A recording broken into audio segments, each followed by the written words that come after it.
body make you touch my short nigga. And girl, your love don't blind me, I can be like.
Roundtable on mainland 98.3 FM. My name is Sahid Fohad. This is the show where we discuss strictly politics and, of course, look at those issues in the context of development in Nigeria, political development, economic development, social development, everything that affects the Nigerian populace when it comes to governance. Of course, we bring it up on Political Roundtable, and that's what we're going to be doing this evening on the show. There are two major issues to consider. The table is full. Barrister Curtis Adigba is seated with us in the studio. We have Joseph Olorunso with us in the studio. Nuruddin Adigbero is also with us in the studio this evening. So it's a complete package. My name is Sahid Fohad. And for the next 2 hours, of course, we will be bringing up these two critical issues, looking at all sides and how they affect our lives as a people. Again, it's Political Roundtable. So the two major issues this evening will be talking strictly politics. Yes. The first issue, Malam Nasir El-Rufai's ministerial nomination Travails. I think a lot of people are still trying to understand what is happening as far as the APC is concerned. What could have happened to quote and unquote now Malam Nasir El-Rufai, the almighty El-Rufai. 48 ministerial nominations, 45 confirmed, 3 yet to be confirmed, and surprisingly, Malam Nasir El-Rufai's name is part of the list of the 3 unconfirmed ministerial nominees. So we're asking ourselves, because there's been a lot of talk around that particular issue, whether there's a crisis brewing in the APC. Is there something that is going to happen? Is an implosion imminent as far as the APC is concerned? Because again, many Nigerians are still unsure of what to make of the decision of the Senate not to confirm Malam Nasir El-Rufai, Stella Okotete, and the young man from Taraba State. But we're going to flesh it out, talk about it, look at all of the issues surrounding El-Rufai's unconfirmed nomination by the Senate.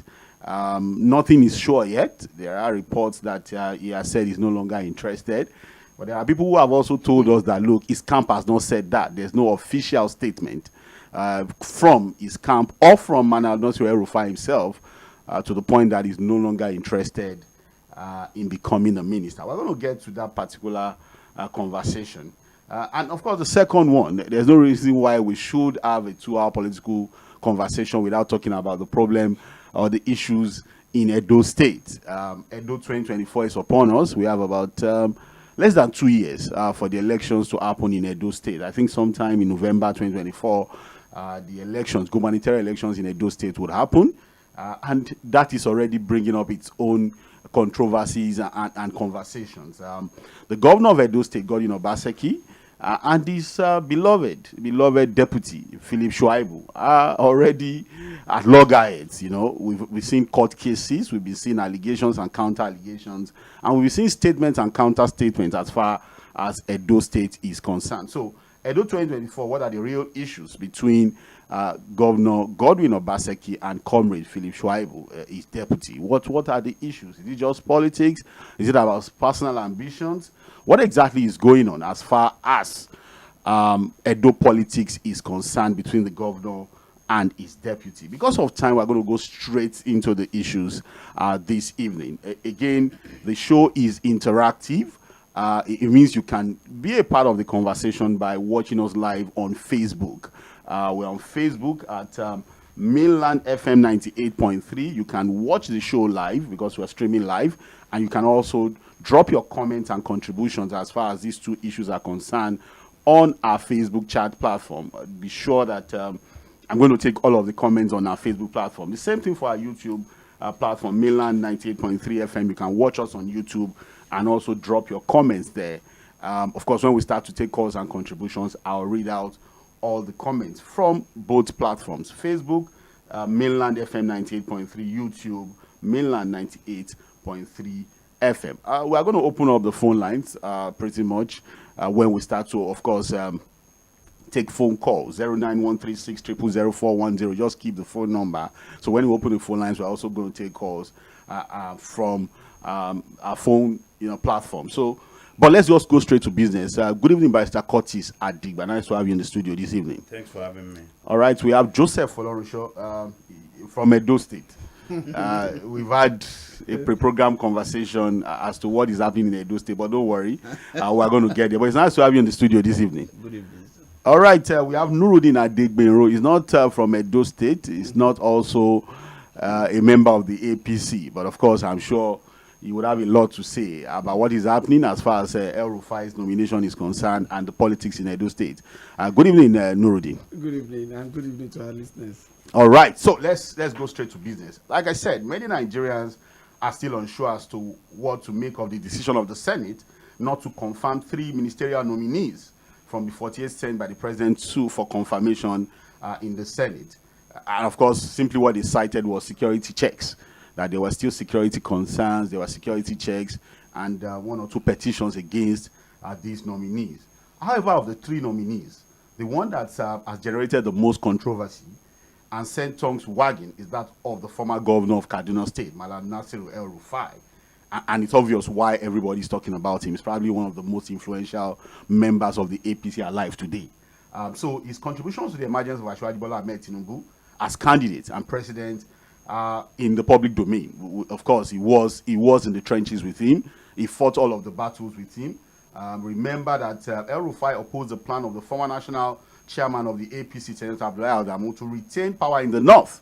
It was very clear, and led the team of northern governors who insisted that power must shift to the south. No, Simon Lalong. Well, but I think he was also a very prominent, he was a prominent member, he was at the forefront of it too. He was the speaker. He was almost the speaker, talking tough and all of that, At the heat of the campaign for APC's presidential ticket, we can also recall that the wife of the former president, Aisha Buhari, also had to speak with other governors who were running for the presidential ticket to step down for Tinubu, so she was also part of that conversations and all of that.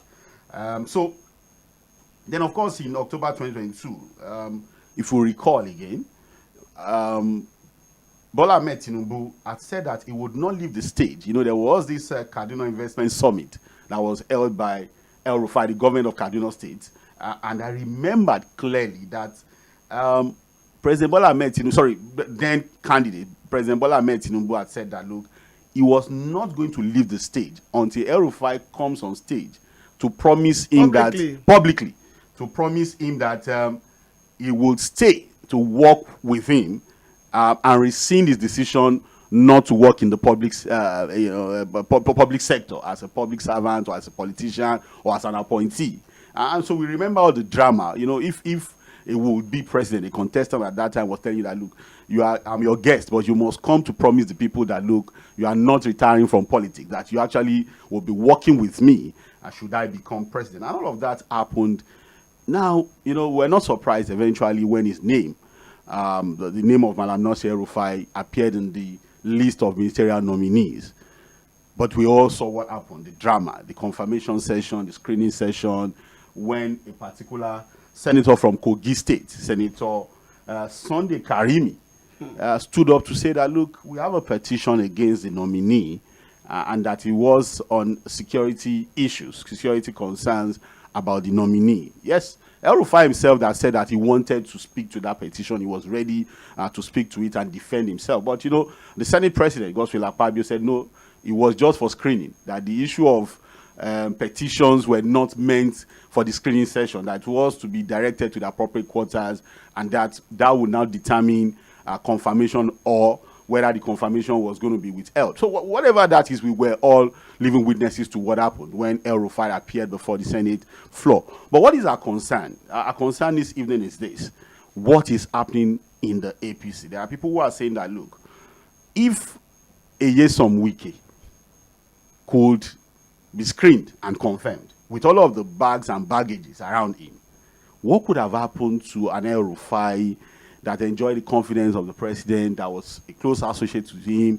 I remember during the campaigns, he was at the Chatham House with him. He was one of the speakers. And so what could have gone wrong? There are a lot of conspiracy theories. I'm going to take those conspiracy theories one after the other. But let me start with you, Barrister Curtis Adigba. Is there a crisis in the house of the APC from this El-Rufai issue? Well, politics is conflictual. Politics about conflicts, balancing of conflict here and there to achieve a certain political equilibrium. So it's not strange. As I speak to you, there is no political party in Nigeria, including those ones that are only just known in names. They are fighting for leadership. So that's not strange. What is, however, strange is the unfolding drama in the nomination and then the withholding of that nomination by the APC-led administration. And I say so because if you look at the National Assembly has a president in the person of Godswill Akpabio, who is also the right-hand man of the president. So if the president wanted anybody confirmed, the person will be confirmed. Okay, that's a given. Number two, you don't go to be screened if the security agencies have not done their job. Have not cleared you. You are okay to go, all right? And then if there were petitions against him that the Senate felt was undeserving of his response, why did it not become the reason why he was not confirmed? So this is my educated guess, that somewhere along the line, the president had a change of mind about having El-Rufai in his cabinet. And I will take time to explain a little of the circumstances that could have led to that. Okay. Now, Nasir El-Rufai is a technocrat, a fantastic public servant. He's courageous, he has grit, he knows his onions. Give him a target, he will deliver on that target. So he has everything riding on high for him. But he has one problem as far as I'm concerned. Nasir El-Rufai is only loyal to Nasir El-Rufai. And in politics, loyalty is gold. Especially the kind of politics we play in Africa. Loyalty appears to be rated higher than even merit. If you have merit and you don't have loyalty, you are not likely to go far. Don't forget that we run a gated community democracy in Africa. By which I mean, you have to be a resident in that estate to know the code. And so you can enter anytime you want to enter. Or somebody who has the code opens the gate for you, brings you in. That's why you see almost all the nominees came from different blocks and powerful individuals in the country. You can't get there just on merit alone. Number two, don't forget, there is no ministerial nominee that did not have petition against them. Yes. All of them had petitions against them. But you see, cleverly, the president of the Senate walked around, tiptoed around all of them. and dismantled them. Now, we saw the drama that happened from Kano of Madam Shetty. Shetty, yeah. So That was dropped while she was right there, waiting to be called in. Yeah, so I want to provide the background. Don't forget that, there's a proverb in my place that says, when the son of the house takes the secrets of his family to the enemy for whatever he gains from it, they will receive him with both hands so long as they are benefiting from it. But they will also not allow him to know their secrets because they know that in the future, if the tables were to turn, he will also go there. So I think President Bola Ahmed and El-Rufai have come a long way, and they also have their own problems. Now, El-Rufai also, on the other hand, had serious problem with President Buhari, notwithstanding that he's the first to get on his knee to greet the man, he's the first to praise him. But every time and any time he feels that Buhari is not serving his interests or going the way he wants, El-Rufai will be the first to jump out of the line to attack the president. And write letters. Tinubu also. Don't forget that he once said that the president, before he became president, was not even qualified to be a local government chairman. Yes. If you recall. And then the president swept him into the governorship in Kaduna, and you thought they had become friends. But every time, and I'll give you 2 examples. When the president had indicated at some point, because of the crisis in APC, that the then interim chairman, who was out of the country, El-Rufai and some governors went to see President Buhari, and they told him that the governor of Niger State, Bello, should act and call for the convention of the party. The president somehow agreed with them and then traveled out of the country immediately. By the time the president returned, the governor of Yobe, Buni, had returned to the country too. Now, Governor Bello, Yaya Bello of Kogi, and some others were fighting for Buni to remain as. So when they went to see the president that night, immediately El-Rufai saw the president. He came on the TV station where he announced that the president had given the go-ahead. But when the president returned and saw the reality based on the objection of INEC that the convention couldn't hold, the president walked back his position. His position, yeah. El-Rufai was so ached that he wrote a letter to attack the president, if you recall. And it leaked. And the letter leaked. Leaked, yeah. Second time, when the president introduced new monetary policy, where all the governors had difficulties in sourcing for funds and doing all that, no governor wanted to take on the president. El-Rufai did. It was El-Rufai. With 2 others, yeah. And do you know the funny thing? Most of the people attacking him now were praising him there for his courage. In fact, he went so frontal against the president. The only thing he said was that some people were misleading the president. Some people in the presidency who didn't want President Tinubu now to be president that time. That's what he said. So Tinubu saw this. Now, then what problem did he have with Tinubu as a person? Shortly after the 2019 election, El-Rufai was a guest of a club that operates from Ikoyi Club. He was the guest speaker. They brought him to Lagos. And El-Rufai addressed them and said, look, I don't understand this political godfather you have in Lagos that dominates everything. It's because you guys are not serious.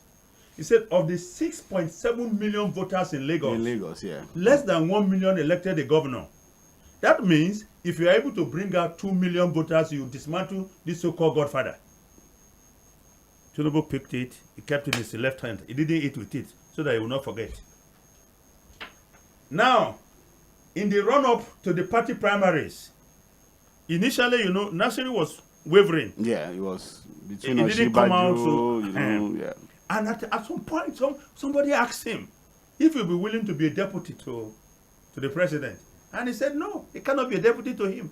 He cannot be a deputy to somebody whose qualification and pedigree in doubt and all that and all that. He said that. They kept it.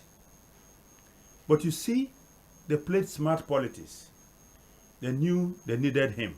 And don't forget that at some point, when the president and his inner cabinet were not sure who they were going to back to be the candidate of the party, some had appealed to El-Rufai to pick a form and join the race. Nasir said, I'm not joining the race because I have been in the forefront of advocating for power shift to the south. And like you observed, he was one of the significant individuals who backed Asiwaju and got about 9 or 10 of the governors from the north to throw their weight behind Asiwaju, and he became the candidate. And after that, even though he had said publicly that he didn't want to serve anymore, he wanted to go do his PhD, he was tired, younger people should be given the opportunity. The fact that the president actually wanted him and started, negotiating underground negotiation. In fact, they even arrived at Ministry of Power and Gas. To be matched for him. A new Ministry of Energy. Yeah, and he, in fact, had even gathered his team. But in the process, something happened. And that is why I want to explain this. Don't forget that because El-Rufai's loyalty is to El-Rufai, he has injured so many friends in the past. On his way up. One of them is Nuhu Ribadu, who is now the National Security Advisor. Nuhu Ribadu was favored to pick the ticket of APC in Adamawa. It was El-Rufai that scuttled it and gave it to Aisha Benani. Nuhu did not forget that. And then some people around the president who said, listen, Mr. President, he did so much for you, all right? But he's a combative figure. He's somebody you cannot trust. He's somebody that you cannot rely on. In fact, some even said, you can't have this kind of two people, Wike and El-Rufai, in your cabinet. All right? But you know what? It will be easier to fire Wike than to fire El-Rufai if you appoint both of them as ministers. First of all, Wike is not from the party. So whatever he did for the party, he can be compensated in other ways. So what I think happened was that the president developed cold feet. And so they had to pull his nomination.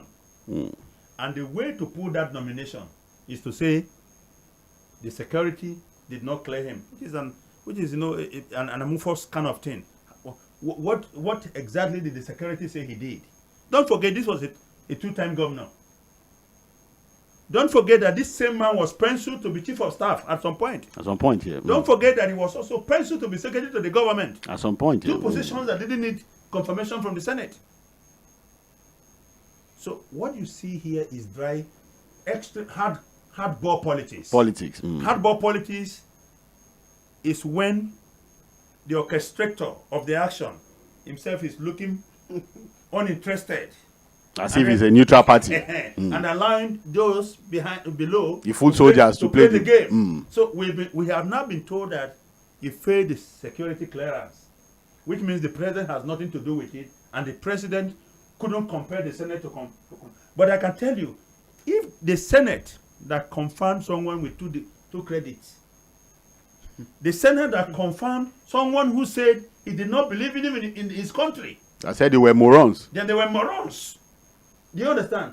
The Senate that confirmed a governor that EFCC accused of egregious case of corruption and that led to the arrest of the chairman of EFCC. Now, I'm talking about the former governor of Zamfara. Matawale, Bello Matawale. He was cleared. With all of the allegations. So I think the president developed cold feet and pulled his nomination, and they needed to find a way to explain it. Okay. Well, again, these are conspiracy theories. Again, the president changed his mind.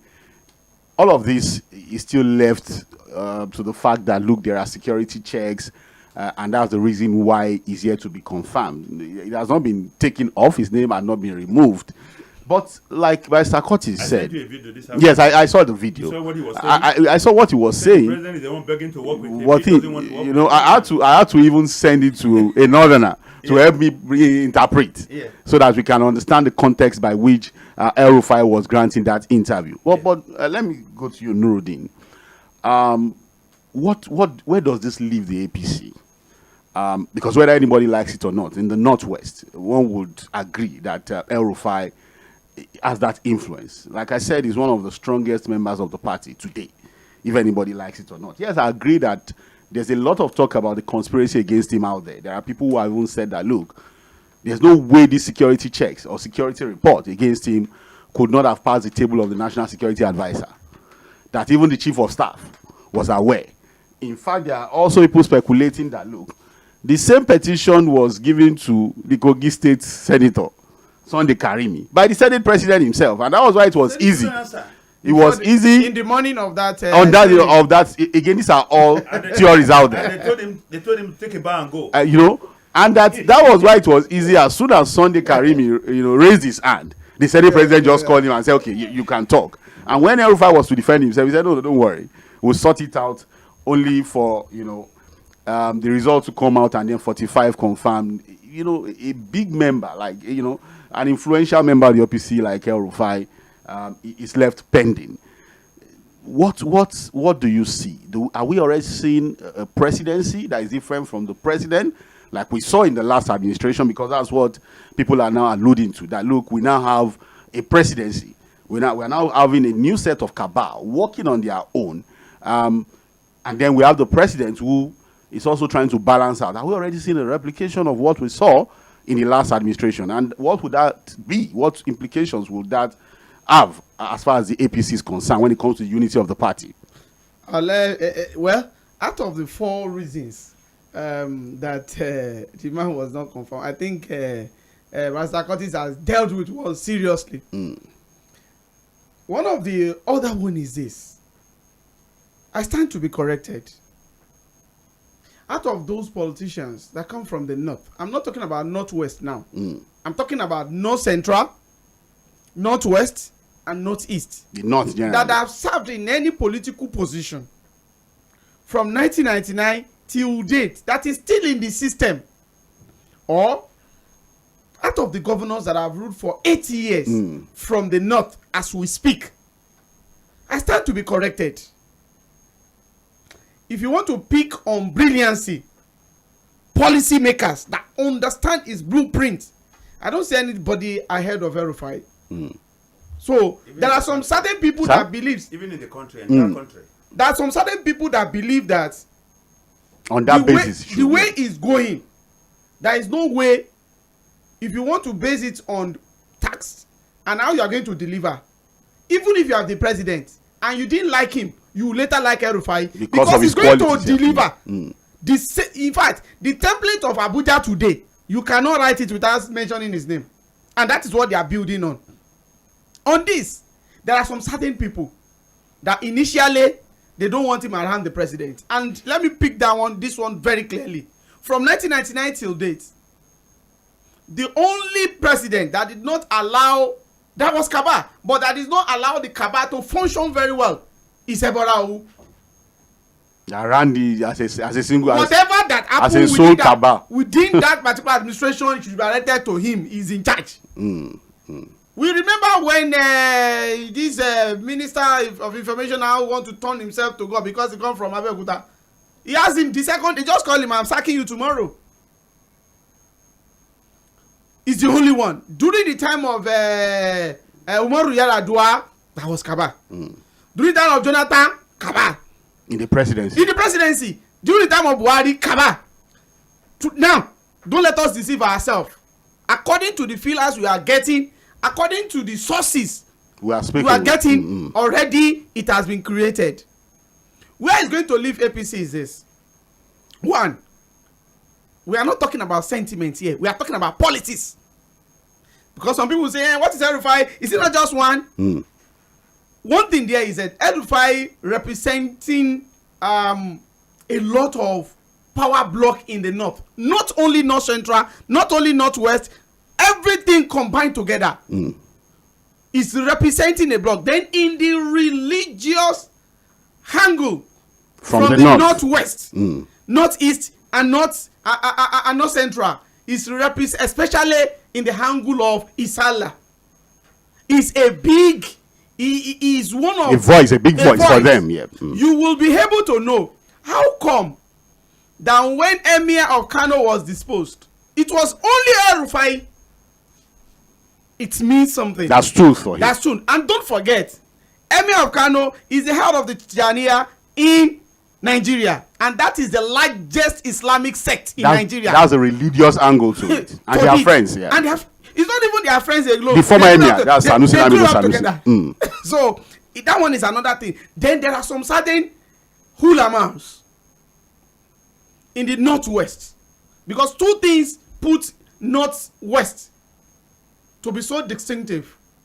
They play politics and they take religion along with it. We should not deceive ourselves.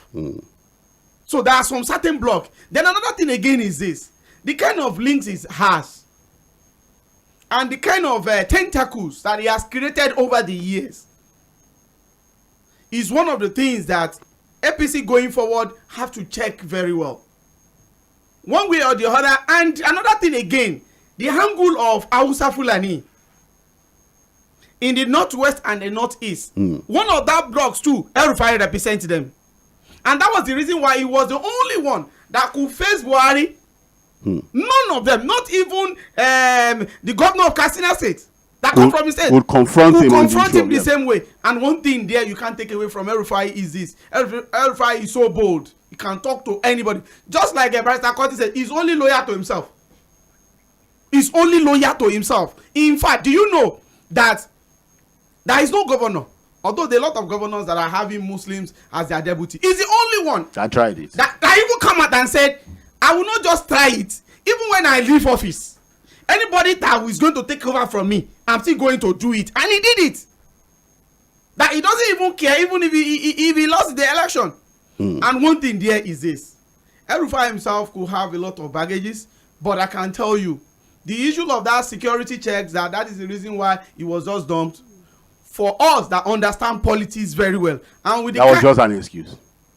It was just only the president Bola Ahmed Tinubu did not want him in his cabinet, and you think this Akpabio will say no if the president wants him? If the president wants him, then another thing again that we should look at is this: the way they played the script, it was so obvious. I checked the tape of that day of that screening, and I discovered that immediately. Anybody that has the clip should go and check, especially the one from the angle of NTA. Immediately, El-Rufai was being ushered in gently, was being shot. Was just, you could see the highest contact. There was a particular shot that was narrowed down to the Senate president and back to that Senator Karimi from Kogi. So immediately it was just picked. People will tell you that maybe. But it's a shot. No, it will be accidental. But one thing there is this. Another thing again that we need to look at is this. When Akpabio was in PDP and El-Rufai also was in PDP, because many people did not remember that he was in PDP. He was. Yeah, so many people did not remember. So, in fact, it was one of the think tank of that particular government. That was the relationship. And one thing again is this: could we say there are some certain people around the president now that they feel jittery of his expertise or of his political sagacity or of his influence, that if with the performance that we're going, the way they want to give, and you will know during that screening too, you will see that all the questions tailors towards energy, power sector, sectors.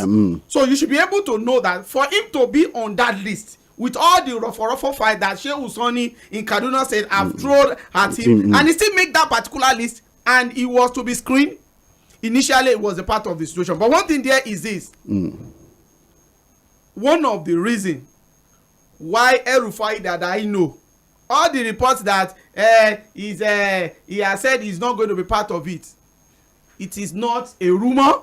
I have a source that confirmed to me even before the publication come out that immediately he was screened out after that particular report that he will not take it again. All right. Well, we are still waiting for him to. The reports that I recommended the former commissioner. Yeah, that there is somebody else. Jafar. And then there are also reports that the governor of Kaduna State also is saying that no, there should be someone else. A lot of back and forth as far as that is concerned. Like you are going to hear a lot of things. But one thing that I have heard everybody talked about is his disloyalty to people who have helped him in the past. starting from Obasanjo. You recall but if it's on the point of principle, is that a problem? No, but look, if you recall, that El-Rufai was headhunted by Atiku and brought into the Obasanjo government. Yes. And I think I said that a number of times. Yeah. But he quickly turned against Atiku, and it was one of the big. In fact, Atiku had said in an interview that Nasir, look, you are not Obasanjo's spokesperson. Why you always? If Akin Osintoko abuses me, or Femi Fanika, who is hired to abuse me, if they do so, I don't have a problem. But you are Minister of FCT. It's not part of a portfolio to go out insulting me. I brought you into this government. And don't forget that shortly after Obasanjo left power too, when he wrote his book, there's accidental civil servant, public servant. Public servant. He took a swipe at Obasanjo too in the book. And Obasanjo also had made some very derogatory comments about him. So that is a given. Now, I think the other aspect that he raised that I think also makes sense. Don't forget that when there's a new government like this, you find people struggling for influence. Influence, yeah. One of the things that I have seen, and somebody also talked about it last week on TV, is that this is the first time in Nigeria since 1999 that we are seeing the chief of staff coming from the same constituency of no, the president. apart from that, the chief of staff is so visible. Everywhere. He's supposed to be a gatekeeper. But it's everywhere. The gatekeeper of the president is supposed to be heard more than seen. Coordinating things from the back end. But Yeah. You see, he's everywhere. This guy sits behind the president in every meeting. Almost like the vice president. And Even in the ECOWAS meeting. And then he has a competitor in a ministerial nominee. Do you understand what I'm saying? I'm with you. Look, General Mohammed Abdullahi was a Obasanjo chief of staff for 8 years. I don't think even can remember that name or put a face to him. After him was Oshibudu. One of Simbadi or so. But many people did not even know him. Who said, because Abdullahi moved to Yaradua's, yes. And then after 1 year, Yaradua appointed his deputy, and after that, Yaradua cancelled that position. Then came Jonathan with Mike Ogiadome. Yeah. Ogiadome was deputy governor. Nobody knew him. No. And then Jonathan went for Arogofa. General Jones Arogofa. Again, a lot of Nigerians couldn't put a face to him, yeah. Even the notorious Abakari. A lot of people, he was very influential, but you will see him even addressing president. He was not even always with the president. But you see you see the current chief of staff now. But you know, again, heading the committee to talk to apart from the fact that Professor Gambari, was under Secretary of the United Nations, and that he was a former minister that a lot of people knew him. Yes. As chief of staff, how many public appearances did he have? Now, the chief of staff that we have now, if there's a letter to be transmitted to the National Assembly, he's the one taking it there himself. So that's why I want to share the belief that, look, if you have even the secretary to the government is almost non-existent. Yes, so if you have a man like Nasir El-Rufai who goes into a knife battle with a gun, everybody around the president will be scared of him. Joseph Olorunso, let's talk a bit about security reports. To what extent security reports can stop someone as influential as El-Rufai as a ministerial nominee? Because again, that's what we have on the table. That's what the Senate is hinging on. That look, there's a security report. There are still security checks. Like Barrister Curtis and Nuruddin said, one would have expected that before anyone appears before the Senate for screening, all of this, because that was what we even said. We heard that look, names of nominees have been sent to the DSS. For 3 weeks. They've done all the security checks. And, so for us to now have a situation where security checks is the reason why nominees are not confirmed.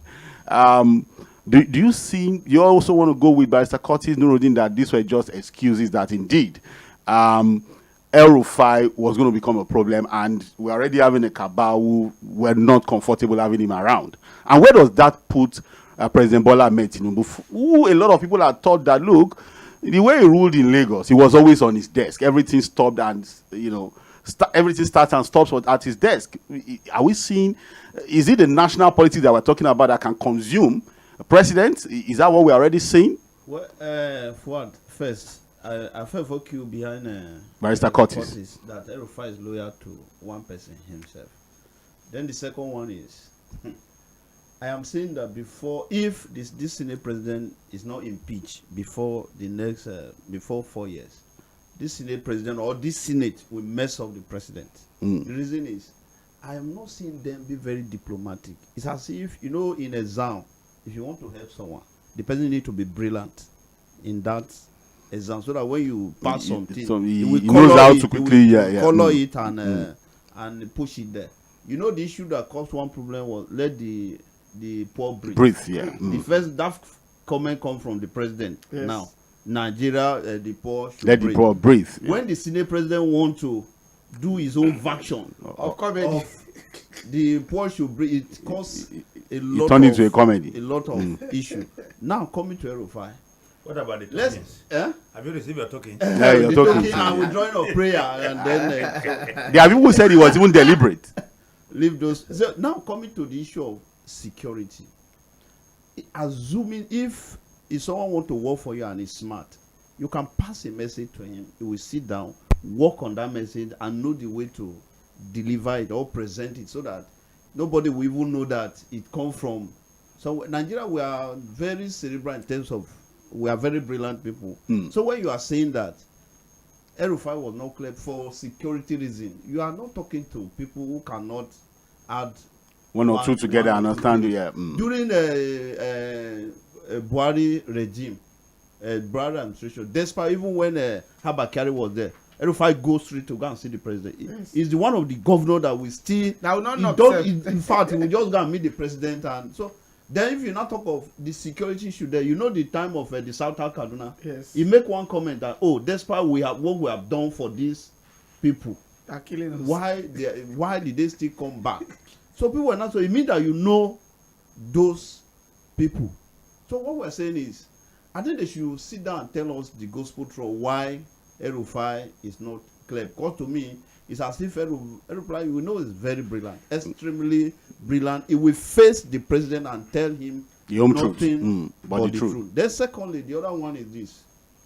I think the people around the president, the current president, know Bola Tinubu, the commander-in-chief's lifestyle. There is a person that any person can come and see him, and he welcomes them. He welcome him. I think they are trying to be careful that it is not someone like El-Rufai who can even tell him, Mr. Man, can you change your chief of staff? Or change, how do you call him, maybe SSG, secretary? Because he know that El-Rufai can come and turn the vehicle to another direction. If you give him and evidence. If you give him an opportunity. So the best bet is to say, you know what, El-Rufai, we can give you 2-3 slots at a minister. Please stay away and be there. But the caveat is this. What is the evidence that if El-Rufai is not in this administration, that he will not still have energy, he will not still have power to cause the so-called which is tentacle to now say, okay, after do all these things, maybe possibly, if I'm allowed to use that word, betray a lot of people for you, disappoint some of my northern brothers and sisters and push you now edge me out of this. Then it can cause some of you know what, it will look for money and buy spanner for a lot of people. Be losing dismantle the engine of government here. So I think the handlers of President Tinubu should sit down and weigh all the options. This man be in government, this man outside of government. The government. Which one he will face with that? The consequence will not be the one that will sit down and regret later. Okay. Then the other one, you cannot equally look at leave the factor of the issue in Southern Kaduna. Okay. I was going to get to every citizen of Southern Kaduna feel that El-Rufai is one of their enemy. In fact, the petitioner is from Southern Kaduna. That particular petition came from the children, the soil, the grass in Southern Kaduna. Will say, El-Rufai, we thank God is out of government. He want to go to Abuja. They will do everything possible. They will do all permutation to see that El-Rufai is not in the government. But my own concern is this: El-Rufai is a very brilliant person. You know, if not because of the death of President Yaradua, he was trying to extradite El-Rufai from his study down to Nigeria because of his comments then. You understand? They were perfecting a way for El-Rufai to come to Nigeria so that he will come and face some question. So let the president handler weigh all of these options here. El-Rufai not in government, the consequence. El-Rufai in government, benefit and consequence. All right, Barrister, I'm going to still come back to you. But Barrister Curtis, 2 questions to you, and I'm sure it's going to be along the lines of what you may want to say. Like Joseph Alonso has said, you are looking at an El-Rufai. I'm talking about both the president and the presidency now, because I think we can just all agree that there's always the president and the presidency. Yes. Now, both the president and the presidency, which will be better? Having El-Rufai within, despite all of the threats and influences they may think he has, and the disruptions that could come with it, or an El-Rufai that is totally away from government, who may still continue. Because again, the reality is that if he's not within government, he probably has nothing to lose. So he says it the way it is. And like Nuruddin Adingberu has said, whether anybody likes it or not, El-Rufai with some of his art stance or religion, you know, even the petition alluded to the fact that he had made some very, very terrible religious comments, where one of the comments was that, look, a Muslim can rule Kaduna for the rest of the world, as long as he's cares, and they'll still take care of people in Southern Kaduna, which a lot of people thought was too extreme, you know, extreme religious statement.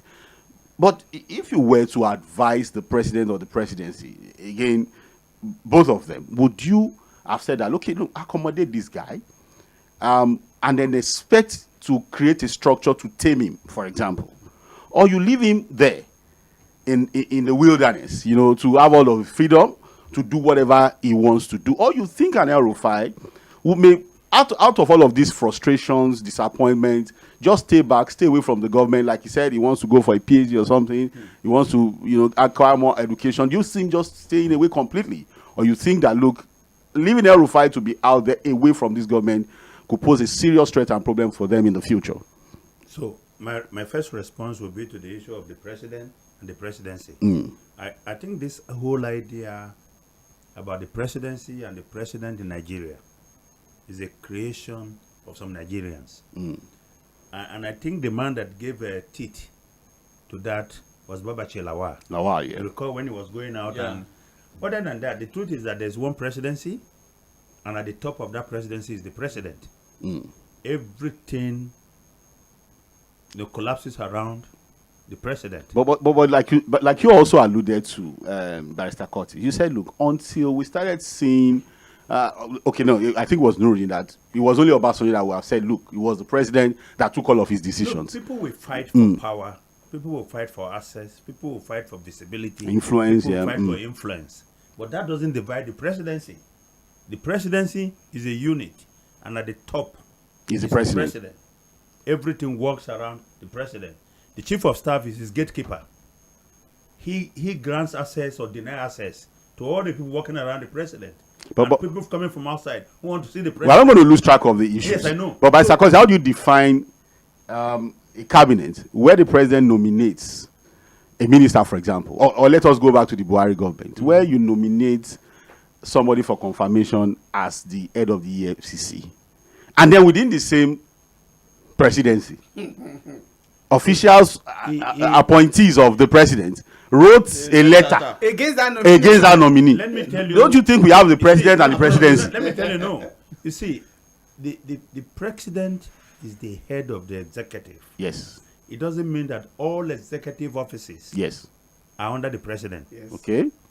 But he is the president and they are part of executive. But these offices don't work directly with the president. I'm talking about the Nigerian context, yes. Right? Not the United States. Let me tell you what you see. Government is a behemoth, but they are strategically linked everywhere. All the ministers know themselves. They speak on a regular basis. The chief of staff, the head of the armed forces, they are all connected one way or the other. And within themselves, they have their own groups, you know, of how they plot to stay relevant in power. Now, having said that, I think we're missing one point, which is the fact that it is the sole prerogative of the president to choose whoever he wants as a minister. Yes.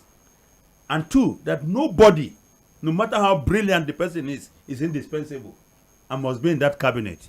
In fact, the only reason why we are saying this is that we are limiting the pool of competency to a group of people. I can tell you, if the president will open that gated community today and allow some fresh talents to come in, you might find 10, 20,000 people who are better than El-Rufai. Yes. Without his toxicity. Yes. and they can do their job, deliver, and move away. and you don't even have you're not even hear anything about them in politics. But you see, because of the gated community kind of system that we run, we are all here talking about the non-confirmation of an individual as if it's a big national event that if it doesn't make that cabinet, the country will suffer. So let's put it in perspective that first and foremost, it is the right of the president to choose whoever he wants to work with. and change his mind He can change his mind. in that manner. Even when, look, let's even assume that El-Rufai has been confirmed and appointed as a minister for a specific ministry. The president can sack him if he wants to sack him. Yes. That's how powerful the president is in this situation. But having said that, considering his positioning, considering the jobs or the work he did for the party and this president, and considering his tentacles in the religious part of the north, Nuruddin said something very important. You know, when Governor Ganduje then decided to move against Emir Sanusi, he informed the then chief of staff to President Buhari, Abba Kyari. Don't forget that immediately the new emir was sworn in, they brought him to Abuja to see Abba Kyari and to say, Mr. President, of all the northern governors that stood with the former emir, only El-Rufai. Yeah. In fact, he went to He made Nasarawa. an advisor in even in Kaduna That, Yes. No, even when Sanusi was banished to Nasarawa, Yes. El-Rufai drove in his car to Nasarawa to pick him from where he was With the banished. security details. To Kaduna. That's a man. He's not afraid to go into a knife fight with a gun. That's El-Rufai. So his personality has both advantage. So now having him out of government is what we are saying now. The implications for this presidency or the president. You must also understand that once he's out of government, his political influence begins to diminish. Okay. I think people must understand that. First and foremost, he doesn't have power and he doesn't have free access to resources. And it can be monitored. And even those that he has put in power, He can turn we against also begin We to begin fight to- for their independence. So he, at that political level, we have diminished influence. However, at the religious level, which is key in the north, he will remain relevant. Then the third thing is that now that he's free from any political affiliation, be waiting have for time. jabs. he has time and he can really hurt the government by the statements he will be issuing. Making, yeah. Yeah, and that is not to say that even if he was in government and he disagrees with the government, He won't knowing make that him, suspect. that he will not speak out. He will speak out, okay? So what I'm saying is that it is the prerogative of the president to hire anybody that he wants to hire. But I thought it would have been neater if he wasn't nominated In the at first all. place. Oh, yes. Okay. Because his name was not on the first list and the heavens did not fall. Four. His name came on the second list, just like Stella Okekete. Her name came on the first list. Don't forget, her name was on the first list. But she was supposed to be the nominee from Delta State. Yes. When Keamo fought back and made the last I made list, the last list. Stella's the nomination supplementary had list. to be put on hold. When Kiamo fought back, or some people fought for Kiamo. Yes. Yeah. No, Okay. whether he But, fought the but rest of at least people, he made the fought list back. eventually. But I think one thing that's very important is I don't know how this Senate will do to actually to protect our president. Because if you look at it, even not because of crime of some Nigeria, the Senate president is only wearing the cap of Yes, yes, The president. So if at all, I may be a strong supporter of your aspiration. But you get there's to a no level, way- you begin to, Yeah, you have to do be your smart. job. You see, You have to be that's- smart you know, with it. You know, when people don't learn from their past, it was Henry Kissinger who said that every country, no matter the political system they practice, is on a journey from between the past that forms its memories and the future that will help to evolve the vision of the future for the people. And he said that on this part, between the past and the future, you have leaders who would then have to culture the institutions, taking the lessons from the past, to shaping the future. What we have in this country, unfortunately, is that we have leaders who never think about the past. They just move forward with whatever is available. And so you have a Senate president who should know that once he got into that office, he's now the Senate president. He throws away the toga of the party as well as the individual that he believes in. He becomes a nationalist, a patriot to advance national causes. An interest. But you see him and he seems to be very serious, not like a comedian. You understand what I'm saying? Yes. And so this is what, look, you know that if you rate all the institutions of Nigeria, like it's done in America all the time, they'll tell you, oh, the police, the National Assembly. They give ratings to them. Give ratings to them. Today, the National Assembly in Nigeria rates below the police. That's a given. That's the fact. That's how bad it is. If you ask another Nigerian about the rating of the National Assembly, this 10th Assembly is lower than that of the current ratings. Yeah, they are not the rubber stamps National Assembly, but they are the stamp itself. Because it's like one student. Let me leave. But you know, by Curtis, they say the student copied someone. He copied the name, copied the machine. But Curtis, because you raised the issue of institutions and leaders of institutions setting the agenda, laying the foundation for prosperity, getting institutions going despite their political alliances and affiliations. We did our best. Yeah. Now, let me ask you this question. A lot of us had thought that, look, the kind of election we had in the last election, the fact that, look, we had the Labour Party that came in, the PDP, almost about how many political parties? 18. I'm talking about that were able to present and win elections for the National Assembly positions. We had SDP, we had YPP, Labour Party. Our expectations. In fact, a lot of political analysts have said that, look, this was going to be a robust National Assembly. But look at the confirmation exercise. Let's even see the screening exercise or the appearance exercise, because a lot of us have said that there was no screening at all done. But does it worry you? Are we in a situation you expected this to happen? I'm not surprised. Okay. Because they are all cut from the same fabric. Let's look. Most of the senators that emerged on the ticket of Labour Party, if you go and look at them, they were either APC or PDP. We just saw the and then they moved to where the opportunity. They just rode the wave a platform of the discontent of Nigerians who wanted a new platform for expression. It wasn't based on their ideology and all that. Or their personality. Did you know that when some Nigerians opposed the idea of 70 billion as palliative to members of the National Assembly, the senator that complained about Nigerians complaining is from Labour Party? Yes. Today you can't even tell the difference.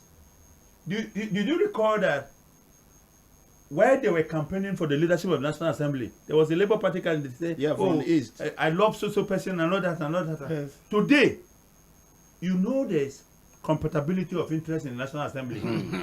Not even a Labour. Okay, apart from Senator Abdul-Ningi from Bauchi, who was on the show, I think 3-4 days ago, who was against the idea that the Senate president said tokens had been sent in, and he admitted that some of his colleagues have collected 2 million. But he has not seen anything. He has not seen. He could not. Seeing money is a. Yeah, but he said it was a wrong thing that the Senate president did because he could have said part of their allowances.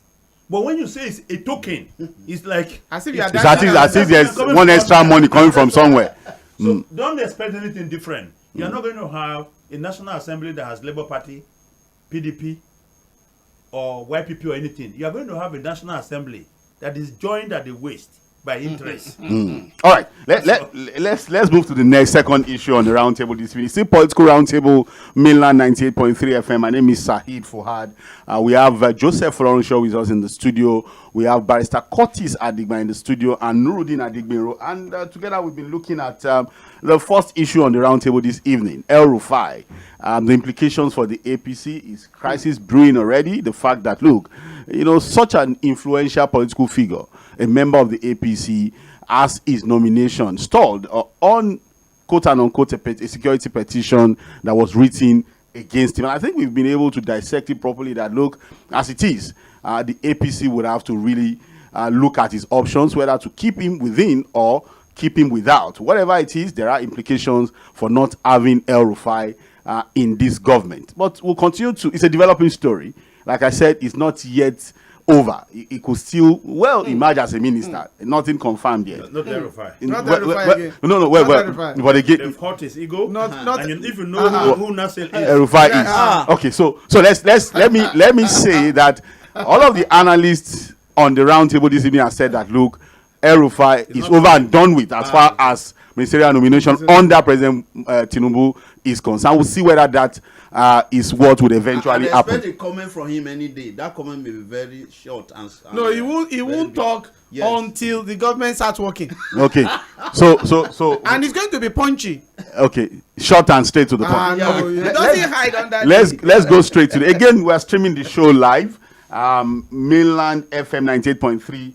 That's on Facebook, Mainland FM 98.3. You can drop your comments and contribution of what we have discussed so far. El-Rufai, what do you think? Do you think there are implications for the APC now that, look, is like Barrister Curtis and my analysts have said, they've tampered with his ego, and there might be consequences for the party? There is even something that I heard from someone that, because he was the one asked to fly the flag of the North in the last election. In the last election, yes. And he said he wasn't going to do that. It's felt by some people around the president that if you do empower him that much, you are preparing for a great challenge. So it's still about politics. I really cannot disagree with you, because there are people who have said that, look, all of these ministerial nominations, like you said, you must have somebody of influence to get your name on that list, no matter how brilliant you are. Do you remember all the people that were abusing us on Facebook and social media? Yes. How many of them made it? No, of course you don't. Even Festus Keyamo had to squeeze in like a but he made the list. But he's not a Christian in that place. And it was humbling. It was humbling to see I was apologizing, how sober I was looking. Who have told you that Festus would not be in the first list? Because I always said it's only the brilliant students that make the first list, or people of serious influence. Maybe the VC's list, the governor's list. But for you to appear on supplementary list, you must have come from serious lobbying. But maybe politicians have a different idea. He made the list eventually, because the optics were very bad. Bad, yes. But I think they should know that they should. With all of the battles, they should not make him minister for state. No. I think he has condemned Minister of State.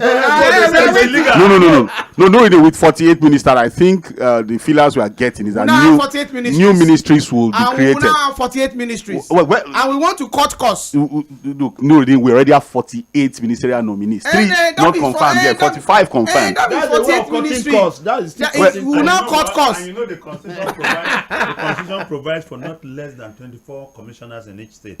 Look at how much money we are spending. That would be a conversation for another day, whether the government is really ready to cut down the cost of governance. But again, there are people who argue that, look, for efficiency, we need to create some new ministry. Like El-Rufai said, what he said basically was that Ministry of Power needed to bring in gas, and he suggested the idea of the Ministry of Energy. But one thing that we didn't talk about, is this. Do you know that the way El-Rufai has planned? Do you know that there are some certain special advisor? He had actually appointed people working with him on this energy project. The lady that we talked about energy. Yes. Came from him. Yeah, nominated. So what will now do that if somebody that have the vision? So we are throwing away the vision now because you are throwing that person, and he has not dropped his template. It's not in this with him. And we know that it's not indispensable. But one thing there is this: for somebody that is going to be in charge of that particular ministry, if it's going to be matched, that person must not just be a professional, must not be a politician that have the will. Because one thing there is that there are a lot of cabals that is still coming within the ministry. When do you think Nigeria was more efficient? When it had 18 ministries, or now that we have 40 ministry plus? Maybe 18. Sorry, I didn't get that. There was a time in this country we had about just 18 ministries. Yes. When do you think Nigeria was more efficient? When we had 18 ministries, or when we had 40? Although I have to agree with you that it's not the number of ministers we have. It's just people to drive the government. But because of time, let's move to the second issue. Edo politics. Edo politics is out there. 2024 is upon us. Although we have 3 off-season elections this year, but not Edo. We have Kogi, we have Imo, and then Bayelsa. Later this year. But Edo is also now a major talking point. In fact, the talking point around Edo politics is even bigger than the ones we are having this year. And as expected, luckily we have Joseph Olorunso to help us dissect the issues a bit from Edo State. But let's put it out there. Many political analysts could have predicted that things would fall apart between Governor Obaseki and his deputy commander Philip Shuiabu when it became obvious that Shuiabu will contest for the governorship elections in 2024. But however, I'm sure none of the analysts had predicted that falling apart would come this soon. People had thought that maybe it was going to get, close to the elections and all of that. The crisis between Governor Obaseki and his deputy has gotten to a point where Shuiabu had to run to the Federal High Court in Abuja, stopping any attempt to impeach him as a deputy governor. Now, the conversations have now been around the fact that, look, the governor has said that, look, he has no problems with him. It's all rumor that he wants to be impeached. Obaseki is actually, just, throwing up dust where none exists. And that, look, even the issue of his successor is not on his mind yet. He's not even thinking about it. I'm coming. We're going to get there. And that, look, when the issue of his successor came to his table, all he told, all of the interested parties was that, look, let us concentrate on governance. Let us perform. Let us perform first, deliver for the people. And then when it gets to the right time, we'll now talk about who to become what. Just like he did when he wanted second time. I'm going to get... He forgot about it until the last minute. But this is it, Joseph Folorunsho. So there are conversations about the fact that, look, the governor is against... Again, these are political analysts making all of these assumptions and speculations. That the governor is against the possibility of Edo North Senatorial District producing the governor. Yes. Philip Shuiabu is from Edo North. Edo North Esako. Adams Oshomo's local government. And that is also from Edo North Senatorial District. And because of that, he feels that no, he should not go to him.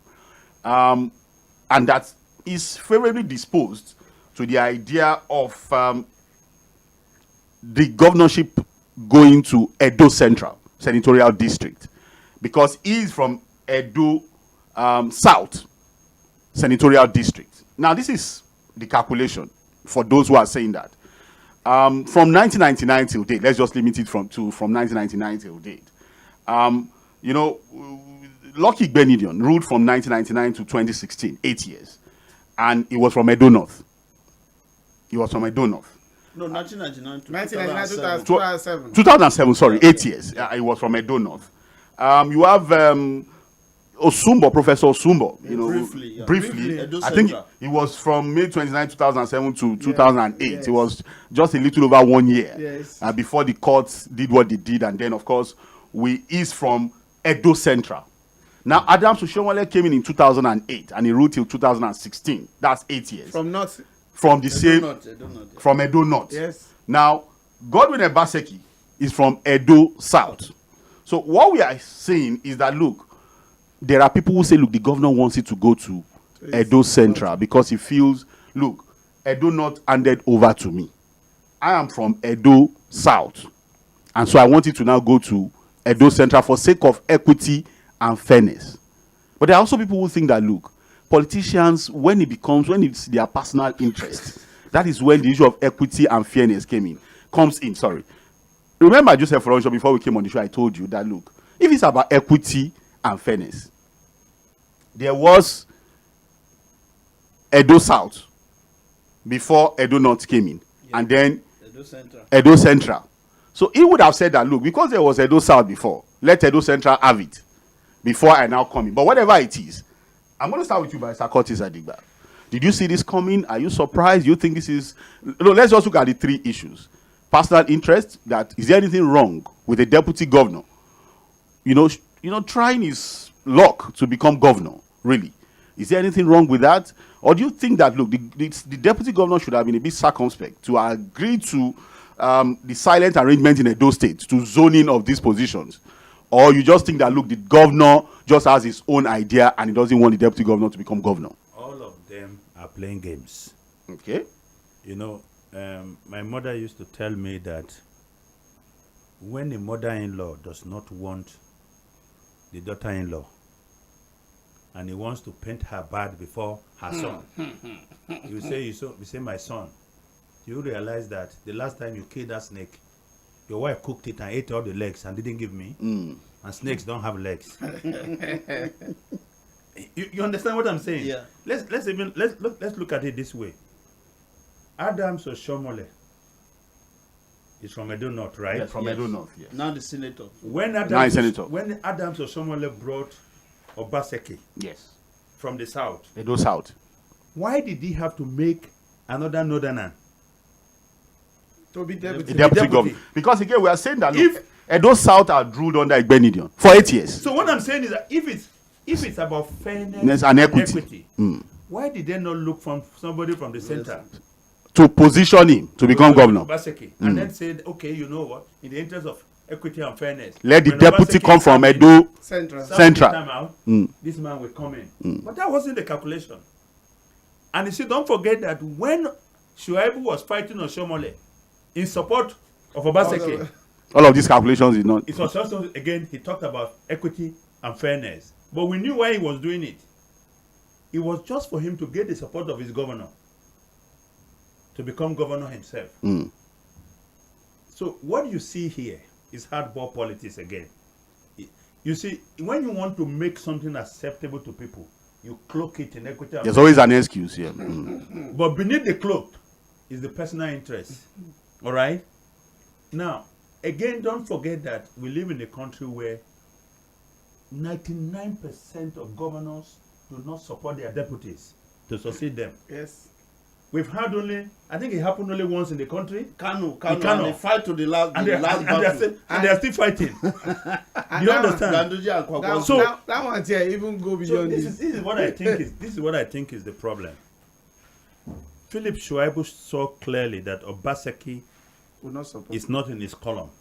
Obaseki will not support him to be president, right? I mean to be governor. To be governor, yes. You had seen And there's one guy called Eweta. Eweta was very vocal during the fight between Obaseki Yes. and he comes on TV all the time to make the point. Last week again he was on TV accusing the governor of plotting to impeach Philip Shuiabu. And that those of them who fought very hard for him, he has betrayed them. So what is at stake here is this. Philip Shuiabu formed an alliance with Obaseki. And that alliance was based on the fact that after you finish serving as governor, I will become the governor after you. Now, Obaseki is simply saying that Obaseki has not come out openly to say, I'm backing Philip Shuiabu, I'm not backing him. He said he's not even aware of But any. what we, I mean, how can he not be aware? No, he He's said he has aware. not come to In fact, him. he said, okay, let me tell you what happened. I listened to him yesterday addressing PDP leaders, and this was what he said. That Philip Shuiabu had gone behind him to plot to have a speaker elected without him. Yes, and equally get loyalty from the local government, the coming local government election. Chairman, and that he went behind Philip Shuiabu also, invited all the members of the State House of Assembly to his personal house, not government house. And Philip Shuiabu tried to barge into the house and it prevented him. Because as the Chief Security Officer of the state, he already got information from Abuja that Philip had gone around and told people that the president and so many other people had promised him that whether he, the governor, likes it or not, he will pick the ticket of the party and he will be governor. And it was then he called him and said, look, why don't we focus on governing? Why don't we focus on providing the best for our people? Before we talk about the And when success. we get to that point, we will talk about it. So where is that point? You know? He said, so up to this moment, Shuiabu had not come to him one day to say, I want to run. Mr. Governor, I want to run and I want to be. All that he's been hearing is from political office holders. And he even mentioned the fact that Chief Ogiadome, the former Chief of Staff of Jonathan, had summoned them to a meeting. In that meeting, that Philip Shuiabu came there and apologized to him for going ahead of him, and promised that he would de-escalate everything, but he still went about. And now, there was no issue about impeachment and all that, and he went to court. Let me tell you something. When politicians in the country tells you, we don't know about this thing, it is the they are the ones orchestrating it. That they know it. Or they are the ones even orchestrating it. Shuiabu is not a child. He must have heard that there were plans behind to impeach him, all right? And of course, once you are impeached, you can't get back before elections are concluded. He knows that. Even if you go to court here. He saw that in Kogi with Achoba. Yes. What Bello did, brought in Onoja. Even if at the end of the day, because he states you. No, he will get judgment after you. Look at the man that is has not been confirmed by the Senate now for ministerial appointment. You remember that he was the deputy Dama Basunte, he was the deputy governor to Dama Basunte. Sunte in Taraba State. Yeah, he was impeached. And then they brought one guy. And when they saw that That guy wanted to be governor, and they didn't want him. They quickly brought this guy back and made him, and said the court had given judgment. The court gave judgment that 10 years, don't contest. His removal was wrong, and they brought him. So you see, this is politics. And it's selfishness. It has nothing to do with the welfare of Edo people. It's Philip Shuiabu wanting to be governor, and it's Obaseki not wanting him to. So not about equity, fairness, and justice. Okay, I'm going to come to you, Nurudi. But sorry, let me add the fact that even though they cloak it in equity and fairness, and even though I don't believe in them, but it excites me. It excites me because I come from a state where nobody is even talking about equity and fairness. You are talking about since 1999. Yes. In Benue State is since 1979. Your own part of Benue has never been governor. Nobody. It has to come from one tribe, the Tiv tribe in Benue. Okay. And there's nothing you can do except the Kogi situation presents itself, whereby something happens. Something happened, and Yabelo, of course, became governor. And now is dealing with them. I know there will be a time we'll have to talk about voting bloc. Calculations of voting bloc, voting population, and why some senatorial districts may never produce governors in their states. Part of the problem is that if you look at the constitution, the constitution provides. I think I've forgotten the exact section that the INEC has the responsibility to review constituencies every 10 years. Politicians will not allow. And they won't. They are not. They will not. They are holding on to their. It helps. If you go to some state and do the review. Then you want to scatter things. Again, a lot about issues around restructuring, constitutional reform. In fact, the debate around rotating of governorship seats and presidency. We're going to get to that definitely on the show. On a particular day, we'll bring it on. But Joseph Olonsho, Edo State. Is it about equity? Is it about personal interest? You are from Edo State. Do you think there's any justification? Let's just even give excuses to people who are saying the governor wants it to go to Edo Central. Do you think there's enough justification for Edo Central to produce the governor in Edo State? To me, I think if I'm in the position of Obaseki, maybe what is going on, there's a possibility I may do that. The reason is this. If you look at the last election that brought the second term of Obaseki, yes. There's a role that we in Edo North, let me say some politicians in Edo North play against Obaseki that was extremely dangerous. Against Obaseki? Yes. Obaseki and Oshomole were very close. Then when he brought him in? When Oshomole was not comfortable with Obaseki, the campaign that Oshomole led, the dirty campaign of calumny, extremely dirty, that Obaseki will not be looking. These people in Edo North, is it fighting to, the chief of staff? I think at the stage the Oba have been able to intervene. Yes, the chief of staff to Obaseki then was from my local government. The guy resigned. You know the meaning of a chief of staff because he's from Edo North. He's from Edo North, from Akoko Edo, and these are loyal. Those guys are so loyal to Oshomole that anywhere Oshomole directed them, they were ready to go. This man, I forget his second name, Mr. Paul, was the commissioner for information. That one go. It's as if Obaseki was completely like stripped naked. Desert. Even the secretary resigned. Everybody was just so the only person there that was solely behind was Philip Shuiabu. So shouldn't he be compensated if everybody left him? Hold on. And he stayed. So immediately that thing happened, the 2023 election, from information I will get was, Obaseki decided from experience, I think, let Philip go to Abuja for Senate. And if he goes to Abuja for Senate, immediately he's going to face Oshomole. Okay. You understand it? But Philip said wanted something different. That is not set for a Senate. I think that is, to some extent, the governor was trying to, how will I be safe with these people in Edo North? And Akoko Edo is like, it's up to like 3 local governments in some states. Akoko Edo is so big that if you want to divide it, you can divide up to 3 or 4 local governments. So now Obaseki have a lot of Oshomole have a lot of loyalists in this very. But again, like the man that was in my place before, during the primary in the 2011 House of Assembly, the man won the primary in my place. But he get to Abuja, then Oshomole rearranged the whole thing. The guy could cool down.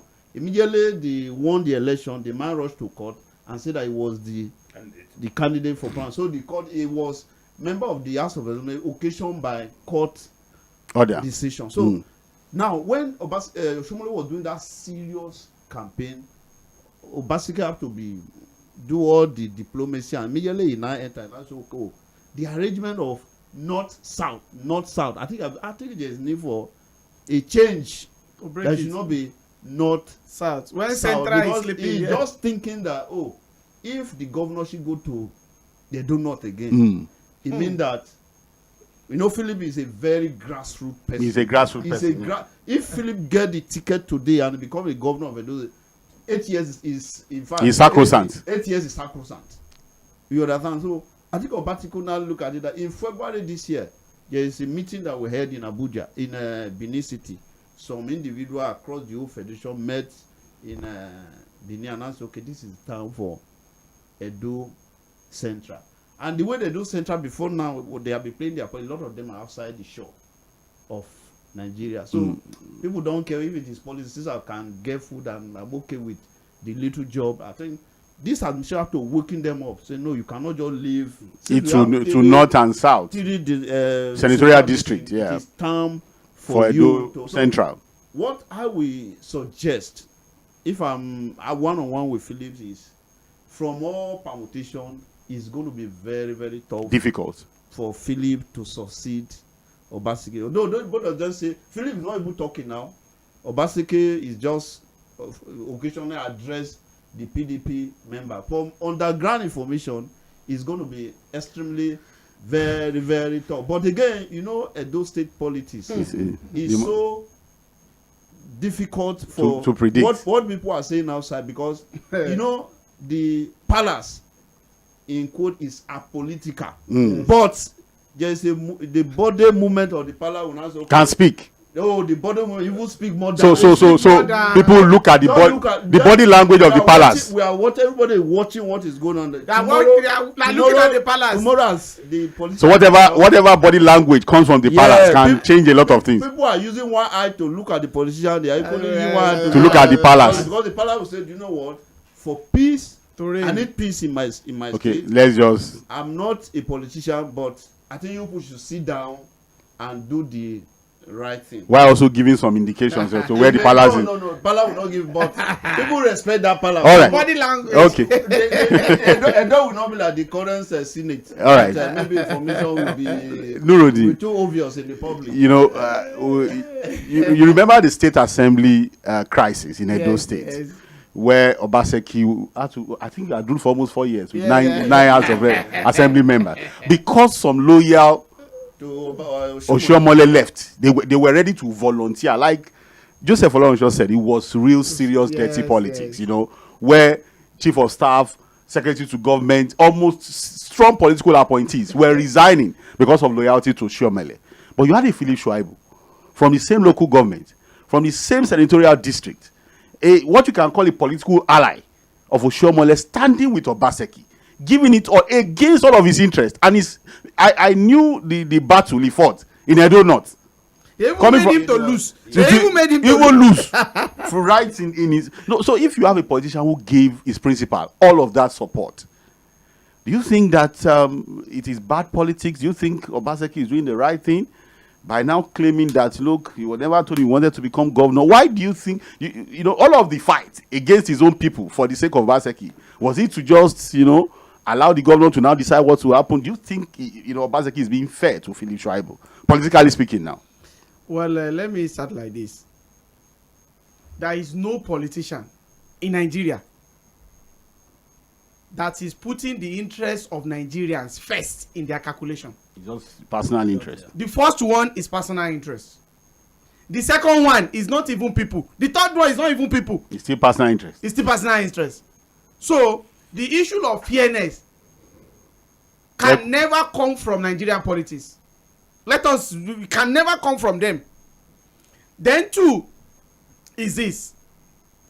The calculation that politicians normally look at in terms of numbers and turning of numbers is what they normally look at when making decisions like this. When making decisions because I was going to get there. I think voting population in Edo State, Edo South, has the highest voting population, followed by North. Edo South have 7 local governments. So Edo North have 6 local governments. Where Edo Central? But when you talk of Edo Central doesn't. Whenever election is going on in Edo State, people are waiting for the vote from Akoko Edo. Okay. That is very large. Very large. Okay. Yes. But one thing there is this. Now, with what has happened, Obaseki did not trust. Even if Shuiabu is not running, even if he's not running, he would not still prefer that he goes to the with north. all of the sacrifice with standing line. One thing there is this. Look, if you see governor and deputy governor that have the history together that are very, very close, I think I've not seen in this country more than the one of Kwankwaso and Ganduje. They've been friends since when they are going to Makaranta. They share the same bicycle, rally bicycle together. And then they did their boys together. Do you know that in 1999 to 2003 that he first ruled that he made him, when he went to Abuja to become minister, he has to get a job for him even in his ministry. After that, he still handed over to another person so that don't worry, immediately I became governor again after Ibrahim Shekarau. I will hand over to you. I will hand over to you again. He still call him back Ganduje back. And he still handed him. What happened? So we did with this particular one. One thing there is that the calculation does not favor the north in Obaseki's calculation. In the Obaseki's calculation. Then another thing again is this: many governors, one of the reasons why they don't normally love to give their deputy to succeed them, especially the one that is so brilliant and political relevant. That's that political clout. Like Philip Shuiabu. Philip Shuiabu from year 1 in school has been a member of the union. From there, SUG president. From there, NANS president. From there, special assistant. If you know the number of people that he has met, even if you want to look at it in politics, with number of people he has met, you can say he's senior Obaseki.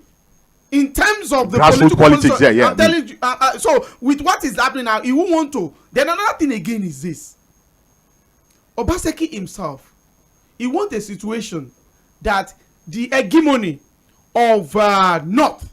Yeah. I don't know. He wants to break it. He wants to break. Yeah. Now, the way he's tailoring majority of his appointments, key appointments. Now, he tailors major ones to the south and to the central. In fact, now he's trying much as possible that infrastructural development that he was still tailoring. He focuses on that. That okay, if I can have 98% from these 2 senatorial districts, we can defeat the north. Then we can butcher it to ourselves. But one thing again that is so clear is this: issue of Oshiomhole is being put into consideration. Now he's a senator. And he's close to the president too. Abuja influence. And with the kind of Abuja influence that he wants to have now. So that one is also, so because of that, he's already putting, but one thing again that we didn't talk about is the issue of Shuiabu. If Shuiabu wants to go to APC today, he will still be allowed. But he's also calculating that even if he moves to APC, will they graciously handing the ticket of the APC to him? Oshiomhole girl said it's not a rehabilitation center. So, but one thing there, it's not IDP camp. But one thing there is this: one thing there that is so certain that Obaseki is looking at now is this. I want to the issue of impeachment. Anytime they talk about any story or any rumor about impeachment, it's already been planned. You know, it's already done. So, but one thing there is this: what he's looking at is this. He's looking at a situation in which there's still going to be a time they will call on the roundtable. They're still going to discuss politically. But one thing that is so certain is this: he will never get the governorship ticket. He's not going to get it. Even if he goes to another party, not even APC or PDP, to another party, he will still 0 plus 0 minus 0 times 0 will still equal to 0. All right. If I quickly add something to that, yes. It's still on a do not, because I was shocked. That's why I said the way Obaseki was treated. In my own village, under Obaseki, we have 2 commissioners. Not as in only my village. Because Obaseki was thinking, okay, how do we satisfy them, you know? So when someone give a lot to a place, and he sees that kind of, and that those people now through Oshiomhole lead one of the most, even the vicious attack. The fight between Ukraine and it's not as bad as that. But one of their sons stood for him. Philip Shuiabu stood for him. But look at number. Politics is a number. No, but Mr. Curtis, whatever you want to say, add it to this question so that we can open the phone lines. And just quickly do it in 1 minute. You're a political consultant too. If you are going to advise Philip Shuiabu, what would you be telling him in this situation? You know what? Philip Shuiabu should listen to his party. You know why? Let me tell you. Which party now? The PDP. Okay. Let me tell you what is going on. If Obaseki wants Philip Shuiabu to be governor, either in compensation for what he did by standing with him, or for whatever reason, against his own people, yeah. The issue of whether North has produced the governor before will not even come. Yes. They will go out and justify it. And find a way to justify it, yeah. Obaseki does not want Shuiabu to be governor because he knows he cannot control him. Yes. Don't forget that even though he accused Adams Oshomole of wanting to be a godfather, he too wants to be a godfather. He wants to be a godfather now. Next governor, Philip Shuiabu should stay within his party and work things out. If he gets it, fine. If he doesn't, but if he feels that it's popular enough and he wants to go, do you think he should go to the APC? No, APC said they are not already IDP camp for him. And Oshomole will give ticket of governorship ticket. I don't I will now give it to Shuiabu. So I think what will happen is that even if he joins a smaller party, he still might not be able to build a structure.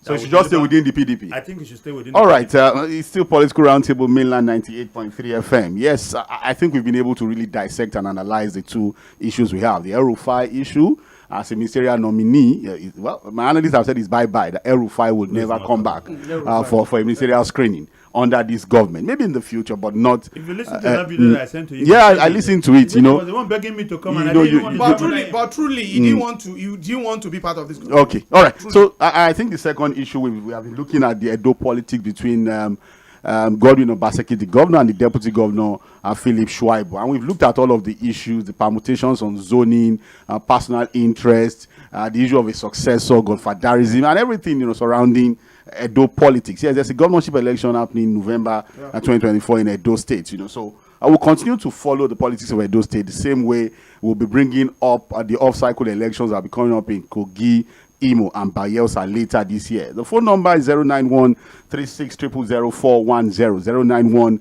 091-36000410. We have a lot of messages already on our Facebook platform, and I think we also have a message on our YouTube platform. You can still drop your messages. Definitely, I'm going to read out all of the messages on our Facebook platform. But let's start by taking a call, 091-36000410. Hello, good evening. Good evening. Yes, good evening. I'm Saudi from Abeokuta. All right, sir. Speaking to all our analysts. Good evening. Good evening, sir. Sunday to yeah. The first topical issue, I need to raise issue there. You see, when there's no doubt in potential, in whatever, we can consider those things for El-Rufai. But something is probably separating him from being a good administrator, and that is the pride. You see, pride is deceptive, not known to he who possesses it. Let me tell you, and that's just the fact. But when I'm saying this because it is one question that they have tampered with his ego, and the implication. You see, the implication here is that, let me tell you, there's no doubt that he has been cancelled by those people that are probably bringing him as nominees. Are you with me, sir? I'm with you. Because they are setting him, they are putting him aside. And look, people had some grudges. They are nursing resentment against you for a long time. And also, importantly, the fact that the issue of MM tickets, he even had the guts to say, look, if not for this, we run down the Christian just because of this and that. Look, why should you continue to be saying that at the detriment of your opposition? I mean, those people that are probably not seeing it the way you are seeing it. So I think, for me, I think the implication there is that, look, whether Ebu cannot even fall, you can go to Bliss. I mean, I don't know, let me put any rubbish here. Okay, but nevertheless, that somebody was talking about rehabilitation center or whatever. I think they should have said, come, Said. I mean, what is Shuiabu. Yes, come, your sins are forgiven. So that we'll be able to take you more in terms of who to use for governorship race or whatever. Thank you very much. Thank you so much, Kaudi. 09136000410. Hello, good evening. No, good evening. Yeah, good evening. Good evening. My name is Ted. I'm calling from Adon. You're sounding very far. Can you please speak up? Speak directly into your phone. Yes, I think it's better now. Can you hear me now? Yes, perfect now. Okay, very good and fine. I love your. You have analyzed very well so far. But I want to talk on the issue of El-Rufai. Okay. Starting from the beginning, you have been maybe saying that El-Rufai is a business student, El-Rufai is a business student. For her, let me ask you one question. To start with, how do we rate students who are brilliant in the class? We rate students who are brilliant in the class by their performance. It's either you see them in the first position, second position, third position, or fourth position so far. Or even if you check in the class, maybe a top 10, you will see two students who are brilliant among the top 10 in the class. If you now check that, you will see that El-Rufai is not a brilliant student in fact. How did El-Rufai handle the issue in the Southern Kaduna? Southern Kaduna issue, okay. Yes, how did he handle it? In fact, let me tell you something. The people that are making sure that El-Rufai did not screen did not participate in the Ministerial, people from the Southern Kaduna.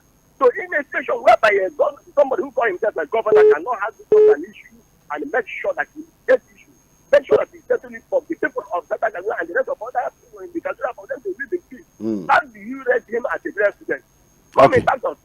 Infrastructure. I think my analysts will answer you. Don't worry. I will allow them answer you why they think he's a brilliant person. Hello, good evening. Please turn down the volume of your radio set, please. Hello. Yeah, good evening. Yeah, good evening. Yeah, this is calling from second time. Sorry, the name again. Yes. Did I hear that your names, please. I say Anderson. Anderson, okay, please. Okay, please go on. Did I hear that the Rufai had a blueprint or a template for electricity? Well, yeah, yes, he said it. Are you believe? This is somebody who was. I'm with you. He was a strong supporter of Buhari for 8 years. And he kept the template. This was doing the Buhari for 8 years. Now let us be serious in this country for once. And now this person where they're following the power sector issue in Nigeria knows that there is only one problem we have. Money. That's what has been hampering the development of electricity in Nigeria. Give me $200 billion. You will get electricity in your house for what? It is for money, you don't understand place. That's theory.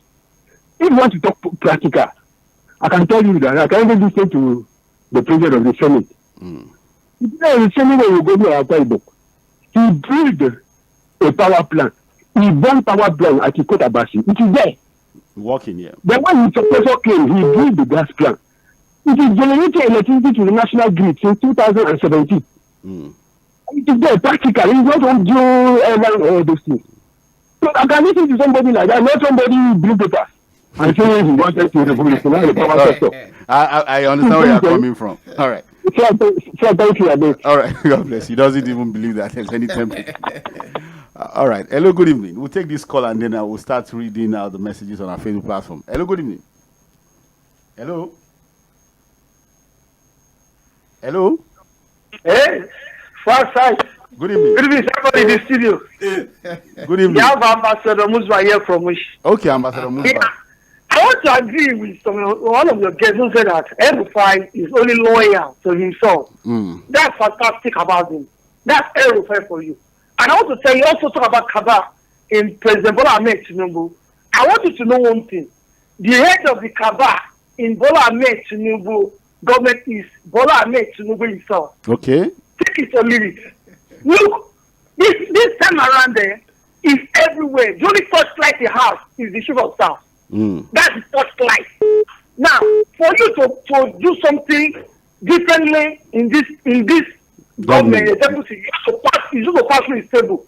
Without passing his table, he may pretend that you don't know what is happening. It's a lie. Honestly, and El-Rufai cannot. El-Rufai will face the same thing Bola Ahmed Tinubu face from 2014 to 19. When he was sidelined, El-Rufai will completely sideline. Go and mark it.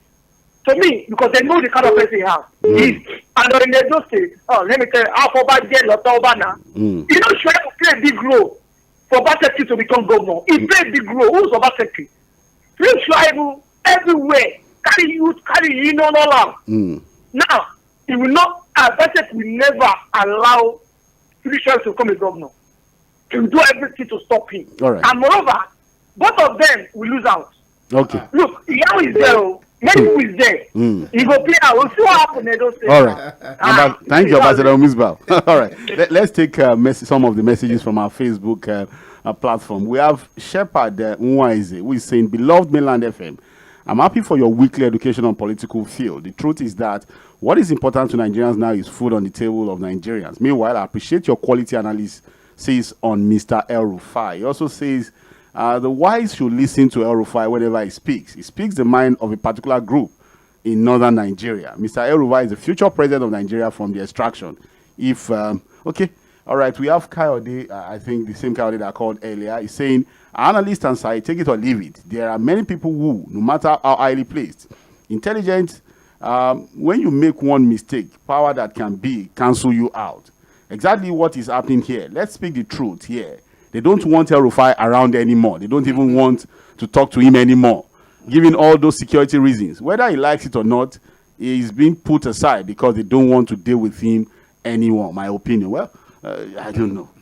We have our fees, Olayinka Salawi, saying, good evening, Fuad. I joined the program late due to the Chelsea-Liverpool match. But please, what's the reason behind El-Rufai non-confirmation? Well, we are streaming the show live on Facebook and YouTube, so you can rewatch the show. You know, it's there, it's saved there, so you can actually watch the show again. We have Chijoke Odimba, who is saying, nice work, man, on the round table. Happy Sunday, Engineer Odimba. See, all right, good evening. We have Dayo Dada, who is saying, good evening, crew. In foreign civilized countries, doctors, teachers, engineers, architects, and other professionals are the highest paid in the world because they add a lot to their economy. Medical tourism. But what do we have here? It is politicians. That is the highest paid without certification. Well, I don't know where this is coming from, but okay, thank you so much, Daya. I was hoping we were going to be talking about El-Rufai and the Obaseki Shuiabu situation. And we have Temple the Prince, who is saying, good evening, Mr. Fuad, and other panelists in the house. Edo politics today is less you see, the less you see, the less you see, the more you look. It should be the more you look, the less you see.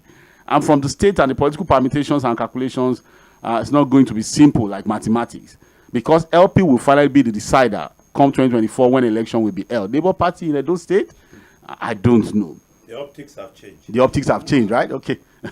All right, we have Stephen Ekong, who is saying, I love the political roundtable. We love you too, Stephen. And then this last message from Owolabi Amos, who is saying, dear analysts, your analysis and points were thorough and straightforward. This country is not particularly for a single person. There are many talents that are better than El-Rufai in this country. As regards Edo politics, Obaseki does not want Shuiabu to become the governor.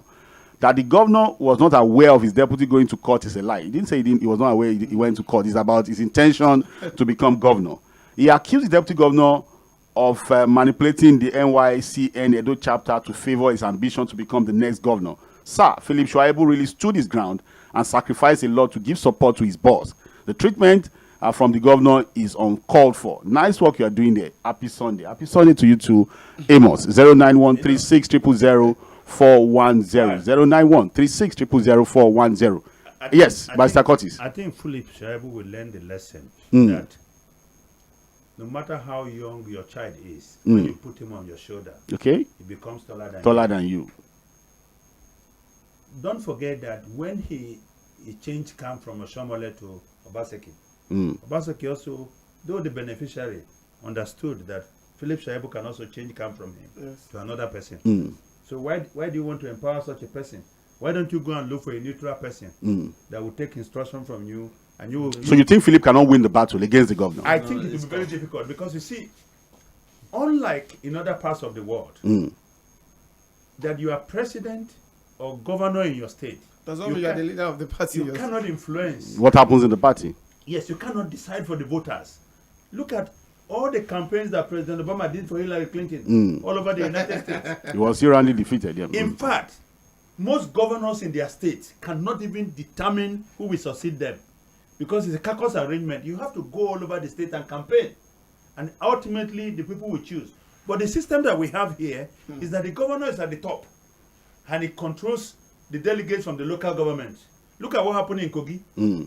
there are still cases being filed in court against Ododo. Ododo, the chosen successor of the governor. They were not even given the opportunity. They won the last governorship election in Brewing, the PDP ticket, because I was involved with the former deputy governor trying to see what was going on. Do you know that a day before that election, the governor told him if he doesn't withdraw from the race, he will make the last few days of the administration a living hell for him. Now, other than that, even the delegates that were brought in from the different local governments, they took their cars from them and kept them in different places. So they just brought them on the day of the election, and they just give you a card, you put for the card. 1 minute, Barrister Curtis. What's this thing with governors not wanting their deputies to succeed them? Why is it a problem? Okay. Although we can say the one that we know of ended up in crisis. No, but let me tell you, that's just one, and you cannot use just one thing to explain. That's the Kano experience. A phenomenon. This is what I think. This is the problem. The reason why Nigerian governors don't even want it. Governors don't treat their deputies well. I think the presidents who don't like their deputies, their vice presidents to become president. In fact, if you listen to Obaseki talk about Shuiabu, you'll be wondering. You know what he said? There's only one governor, and I'm the governor. There's no co-governor. There's no co-governor. You must understand that. Even aside that, to support what Barrister is saying, see, the way Obaseki is saying, he already have, any of his candidates already have a do south in his table. Let me ask the table.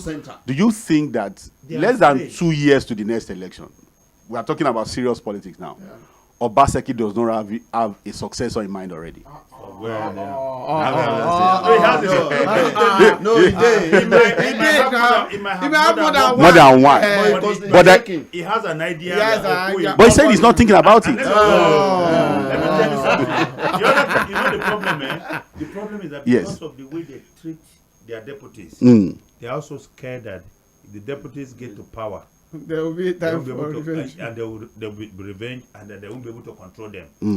You know, each time someone, if you make people who feel that they are not qualified to be something and make them something, the allegiance to you is higher than somebody who thinks it's entitled. You saw what happened in Akwa Ibom, where Udom said he was praying to God, asking God for his successor, and he said that the person who will come before him and kneel down, that's the sign he wants God, to give him. And the current governor, when he came to talk to him, he knelt down. And so he saw the sign. That's it. Okay, I hear. So you will see that.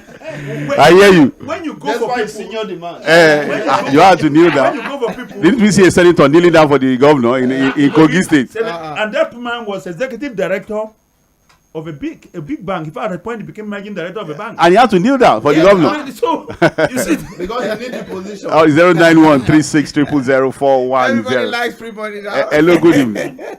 Now, I love to talk to now. Good evening. Talk now. You have the floor. Oh yeah. I'm Binu. I will be the first. Prince Wayans, eh? Oh yeah. Oh yeah. Send them pure water. You see, when you start the program, we have to abandon everything we are doing to listen. All right. And when it's time for us to talk, if you're allowed to talk. Okay, yeah, you can now talk. You use almost 30 seconds complaining. Okay, but again, Oh yeah. What is happening now? They talk of El-Rufai. El-Rufai, yes, I want it to be minister. But if you're not a minister today, he can't rock the boat. Shuiabu is a politician, and again, people are calling National Assembly rubber stamp. Yes, we voted for rubber stamp. You voted for rubber stamp, Prince Wayans? Yes, they must listen to the government of Shuiabu.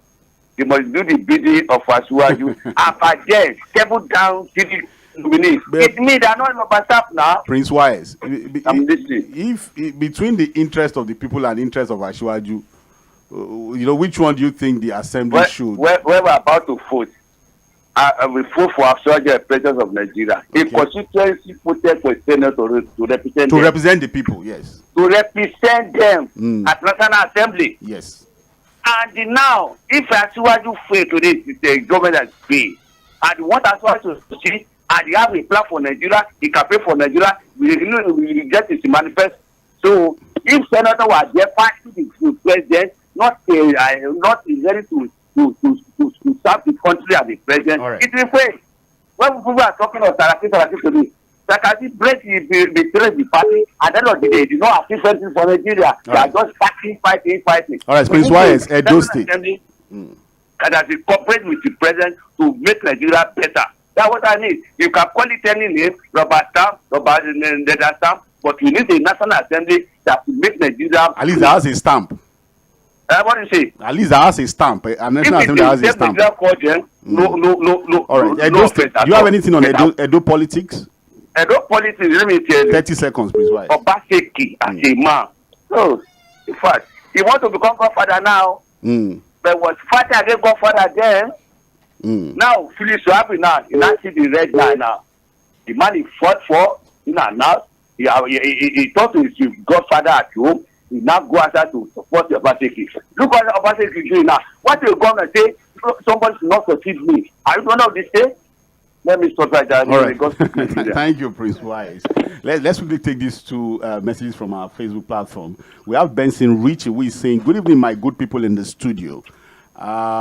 My take in Nigerian politics, can we masses come together apart from party line and choose people that have masses interest, not the people that have their own interest and the family interest? If the masses don't wake up, things won't continue to repeat itself. Well, I think you have to work with political parties. We don't have independent candidature, right? People that went there, did they not say they were? We are going to work for the people.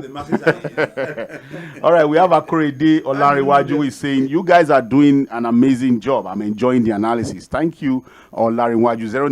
091-36000410. Hello, good evening. Hello, good evening. He's not ready to. Okay. All right. 091-36000410. Hello, good evening. Hello. Hello. Yeah, good evening. Good evening, for this will be calling from Ikeja. I greet everybody here. Okay, good evening. We greet you too. No, then I greet you, my party man. He's not a member of your party. Okay, I want to bring my own conspiracy theory. You know, El-Rufai, I think some people are afraid that he will do well. You get my point? And they started planning for 2027 and 2031. You understand? If he's a minister, 2031. Yes, now. Yes, now. 2027. After 2027. Yes. Oh, okay. Yes. So they started planning. So they feel that if he's a minister, as Dr. Barrett said, if he's within the range, he will still have a lot of powers to make himself president, because already those people, there are people that have interest. Even Akpabio is keen to be vice president of one of those people that are against El-Rufai. This is your own conspiracy theory, Obi. Yes, that's the game. That's what they are planning, you know.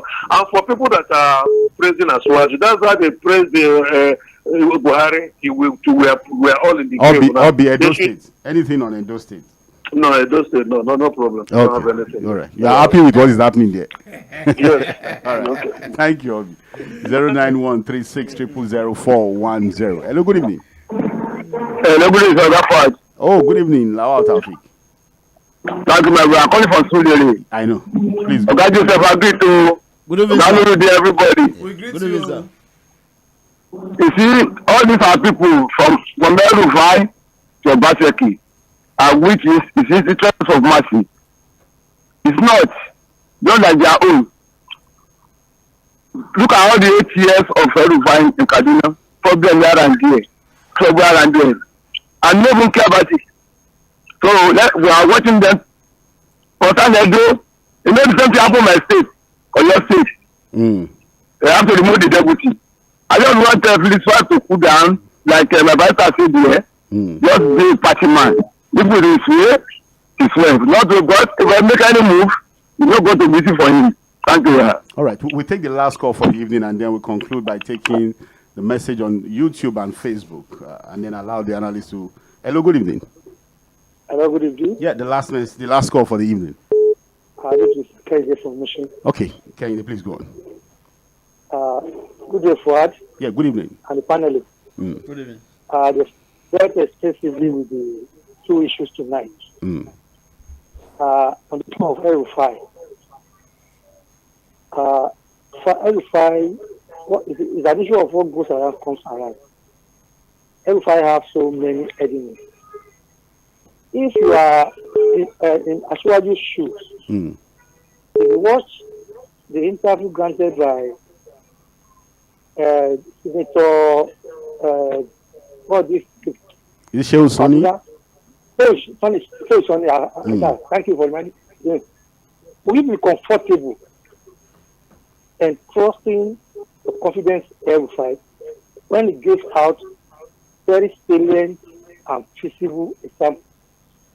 That El-Rufai was brought into Obasanjo government by Atiku. He later set Atiku against Obasanjo. Up to now, today, differences cannot be settled. And so many that if the main minister, he will not stay where he put him. He will interlope with other ministry and cause problem for president. One will not be comfortable with that. All right. So as a result of that, the man will not trust him 100%. Okay. And there are also so many interests who are against him. That's number one. On the issue of Edo State, yeah. Obaseki cannot be trusted.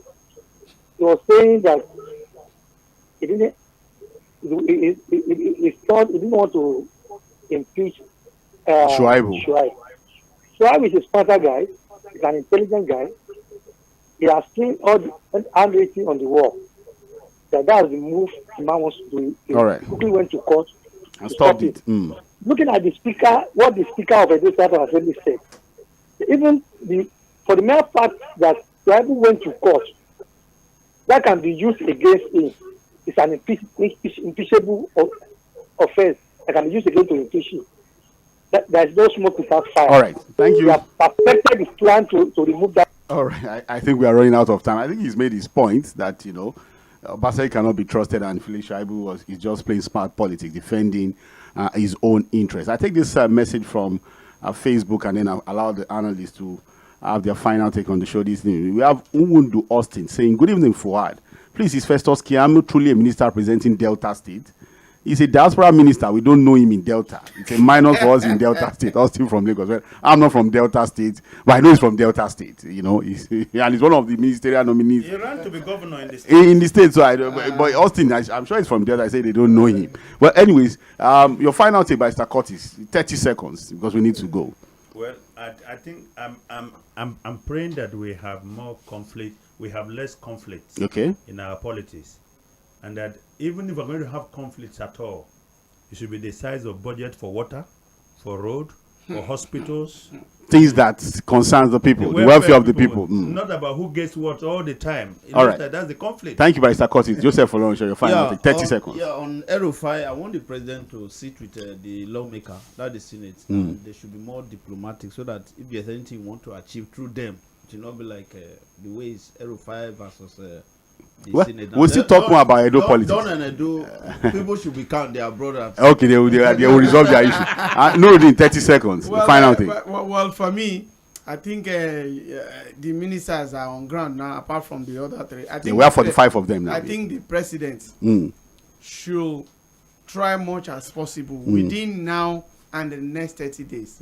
Let's know their portfolio, Yes, how is going to reduce the suffering of Nigerians. Many Nigerians are suffering. All right, many Nigerians are suffering, and we're expecting the president to do something about that. I almost missed this. The only message we have from our YouTube platform is from Campbell Lewis, who is saying, El-Rufai just completed his 8 years in office.